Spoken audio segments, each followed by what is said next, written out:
Hi guys, Dan Jackson here. Thank you very much for watching this video.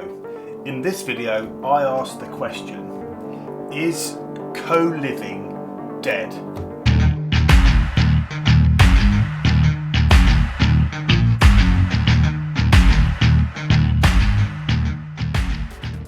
I know that is a hugely bold statement, but there has been so much press in the last 2 or 3 months as a result of the pandemic to suggest that co-living as a model no longer works. From personal experience across the Urban Shared portfolio, since March, over half of our customers have left Urban Shared homes. We've replaced them, but the replacement process has been much more difficult. There's definitely an increasing supply of properties and a reduced demand. There's no doubt that some of these headlines that you're seeing are fact. The shared housing market in London has been more affected than the shared housing market in other parts of the UK.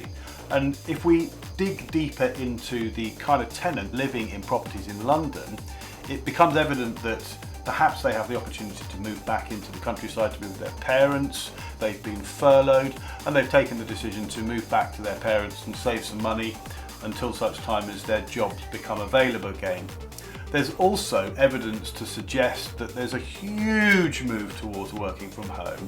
We've kitted out properties with desks in the last 2 or 3 months, more so than ever before. But do I really think this is the end of co-living in London? Have the market characteristics changed forever? Has there been a structural change in the market characteristics, or is this still as a fallout of this global pandemic? And what can we do right now to continue to attract customers into our co-living? Well, there are a number of things that we've been doing. The first and most important thing is flexibility on contract length. Most people don't even know what they're going to be doing in 2 months, so tying them into a 6-month AST is just not appealing to them. We are right now giving people super flexibility, and I appreciate that that is increasing our effort to keep rooms filled, but it also seems to be something that is really appealing to those in the marketplace. We've also had to drop our rents. There's no getting away from that our market is much more price sensitive than it was before. As I alluded to earlier, we're providing much more desk space in houses now. A lot of rooms have got desks and chairs in them now, and we're also making sure that there's enough table and chair space in the shared areas so that if they need to work from home, they can do. We're also being super reactive when it comes to maintenance and fixing things quicker than we ever have done before. You really have got to right now create the best product that you possibly can. We've noticed that in our portfolio, some of our properties that this time a year ago were easy to sell rooms into have now become almost impossible.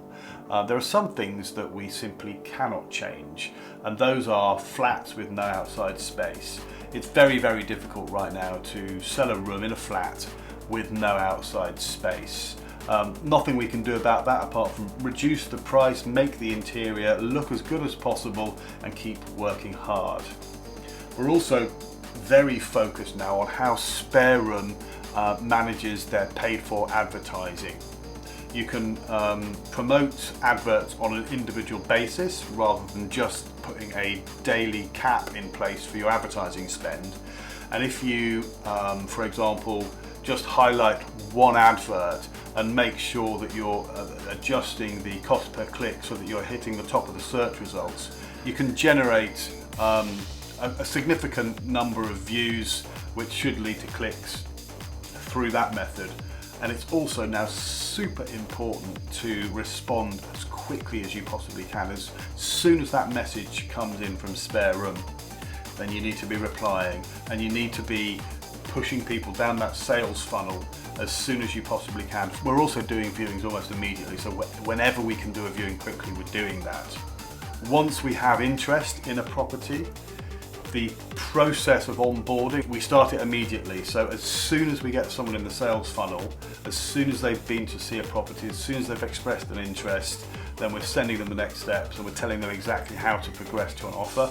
In some instances, we're even doing that on the doorstep. So we've taken some holding fees on the doorstep at the viewing. You'd be surprised how many people, even when considering their living accommodation, are kind of umming and ahhing about whether they want to go forward with it, but as soon as they've made a commitment and put a holding fee down, then they're bought into the idea of moving there. So essentially our whole process, the whole funnel process, is now much more focused than it ever was before. We're treating each lead like it's gold dust. This time a year ago we were receiving 10 times as many leads as we are now.